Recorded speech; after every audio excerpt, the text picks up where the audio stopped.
అని చెప్పి ఆయన రిపోర్ట్ ఇవ్వడం జరిగింది. మైనారిటీ వెల్ఫేర్ ఆఫీసర్ గారికి శామ్యుల్ రాజు గారు మా యొక్క కాన్స్టిట్యూషన్ ఉన్న సెక్షన్స్ అన్నిటిని కోట్ చేస్తూ ఆయన ఇవ్వడం జరిగింది. ఈరోజు చాలా దుర్మార్గమైన పని, చాలా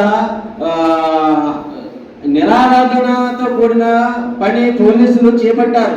దేనికేనంటే అసలు శాంతి భద్రతలు కాపాడవలసిన వారే ఈరోజు అశాంతిని నెలకొల్పారు. ఎందువలనంటే మేము శాంతియుతంగా ఆరాధనకు వెళ్తే బలవంతంగా మమ్మల్ని తీసుకుని వెళ్ళిపోయి నిర్బంధించారు.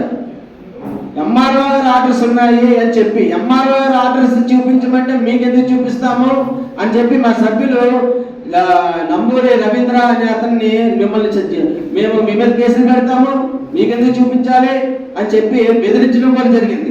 కాబట్టి పత్రికా విలేకరులకి, పత్రికా సోదరులందరికీ నేను విజ్ఞాపన చేసుకునేది ఏంటంటే, సలీల అనిల్ కిరణ్ అనే అతని మీద, ప్రవీణ్ అనే అతని మీద జిల్లా కలెక్టర్ గారి ఆధ్వర్యంలో సమగ్రమైన దర్యాప్తు మైనారిటీ వెల్ఫేర్ ఆఫీసర్ వారు చేపడుతున్నారు.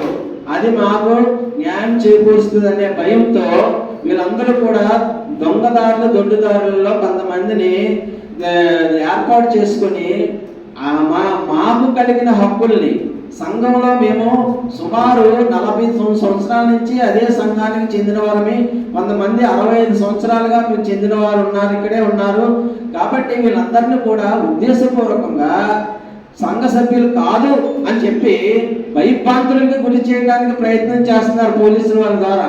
కాబట్టి ఈ విషయాన్ని మీ ముందుకు మేము తీసుకుని వస్తున్నాము.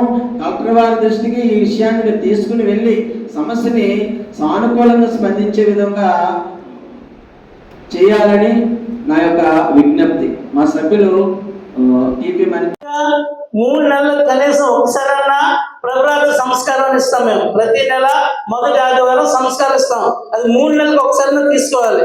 సో కాల్ లీడర్స్ ఎవరైతే ప్రెస్ మీట్ పెట్టి చెప్పారో అందులో చాలా మంది, ఇంచుమించు ఒక 80% మెంబర్స్ చర్చికి రావడం మానేసి గొడవలు చేస్తూ ఈ యొక్క కార్యక్రమాన్ని ప్రతి ఆదివారం గొడవలు చేస్తూ అడ్డుకోవడం జరిగింది.